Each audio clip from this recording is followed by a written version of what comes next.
Mais moi, par exemple, j'ai dénoncé à 2 productions un candidat qui est activement dans la télé aujourd'hui. Et je pourrais être attaquée pour diffamation, mais tôt ou tard, ça sortira, je pense et j'espère, honnêtement. Salut, c'est Alix pour Melty et je vais vous parler de mon parcours dans la dalle. Alors, je m'appelle Alix, j'allais dire 22 ans, mais non, c'est faux, hors taxe, 22 ans hors taxe. Non, j'ai 28 ans.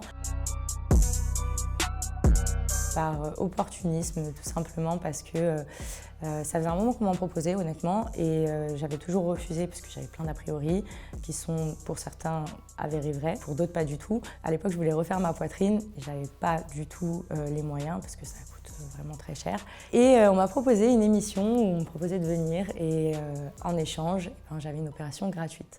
Du coup, j'ai accepté. C'était une grosse erreur d'ailleurs parce que la poitrine que j'ai eue me convenait pas du tout. Je pouvais même pas croiser les bras comme ça, c'était n'importe quoi. Et ensuite, on m'a proposé de partir en République dominicaine pour un tournage. C'était pour une émission de dating qui était vraiment pas très folichonne.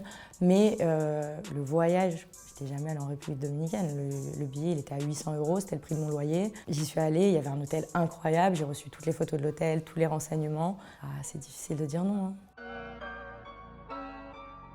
On m'a proposé Les Princes de l'amour, donc j'avais dit oui. Sauf qu'entre-temps, on m'a proposé Les Marseillais contre le reste du monde, en même temps. Sauf que j'ai accepté en premier Les Marseillais parce que Les Princes m'avaient fait une proposition, mais il ne savait pas trop. Il m'avait dit oui, on reviendra vers toi, et voilà. À l'époque, je fréquentais un candidat qui est devenu mon conjoint. On se voyait et en fait, je savais que si j'allais dans l'émission des Marseillais, j'allais le voir. Donc Les Princes, tout ça, c'était pas trop mon truc. Et au final, ça s'est pas hyper bien passé quand je suis sortie du tournage. Du coup, tête de mule, j'ai dit « Ah ouais, tu veux me faire ça? Attends, tu vas voir, je vais aller dans Les Princes. » C'était pas pareil, c'était pas pareil. C'est plus compliqué de tourner dans Les Marseillais que dans n'importe quelle autre émission que j'ai faite, honnêtement. Je crois que c'est le programme numéro 1 encore aujourd'hui, même s'ils font au début éclater là dernièrement, les pauvres. On devrait informer un petit peu plus les jeunes sur ce que c'est la vie de personnalité publique et surtout sur ce que c'est réellement un tournage.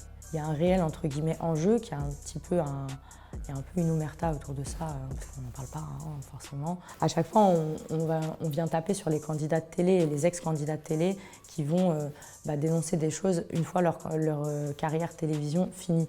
Mais pourquoi?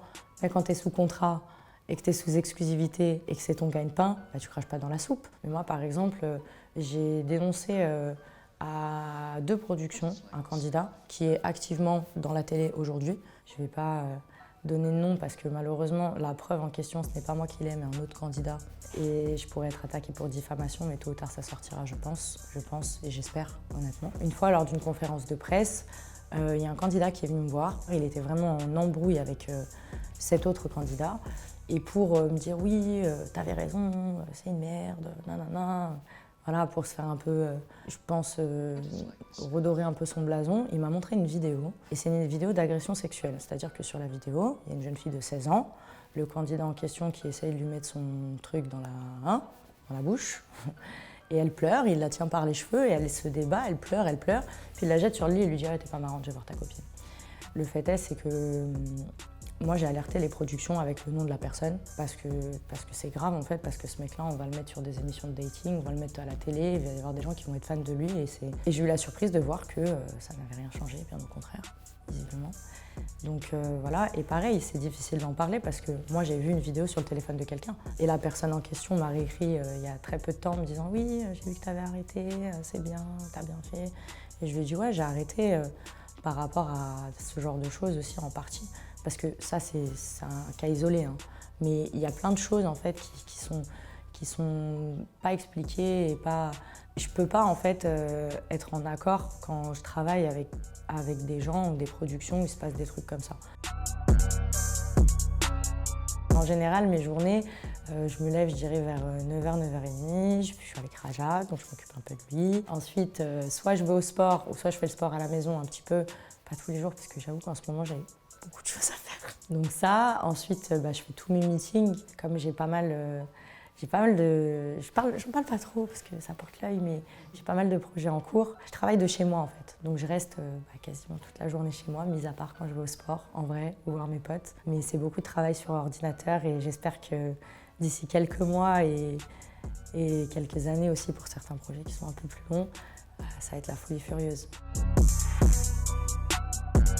Franchement, pour être honnête, on me l'a proposé. On me l'a proposé et je m'étais déjà posé la question, mais je m'étais dit, je ne vais pas écrire un livre, c'est ridicule. Ça fait 1 an et demi maintenant, sans télé, ça m'a fait tellement de bien et j'ai passé tellement de caps, en fait, j'ai évolué sur tellement de trucs et avec le recul, je me dis, waouh, c'est incroyable. Je me sens super bien en fait. Je suis pas la seule à avoir le type de préoccupation que j'aborde dans le livre justement. C'est un livre qui est orienté féminin, mais je pense qu'il peut parler à tout le monde en vrai de vrai. C'est pas facile d'écrire un livre parce que je suis pas écrivain à la base, donc ça a pris du temps.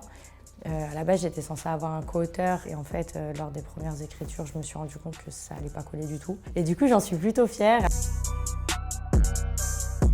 Il faut foncer. Il ne faut pas écouter les gens qui ont des avis anti-constructifs. On peut te donner un avis négatif parce que tu as des gens qui s'inquiètent pour toi, qui te donnent un avis qui n'est pas forcément positif, mais il faut regarder le pour, le contre, le bon, le mauvais et voir si cette personne, elle veut vraiment ton bien. Ça peut être des amis à toi qui disent « Ah non, ça ne va pas être cool » parce qu'ils se disent « Putain, c'est incroyable, il va aller plus loin que moi ». C'est bête des fois, mais voilà. Donc ça, se fier à soi et à son instinct parce que quand ta petite voix, elle te dit un truc, en général, quand on l'écoute pas, ça se passe mal, voilà. Donc, quand on l'écoute, ça se passe très bien.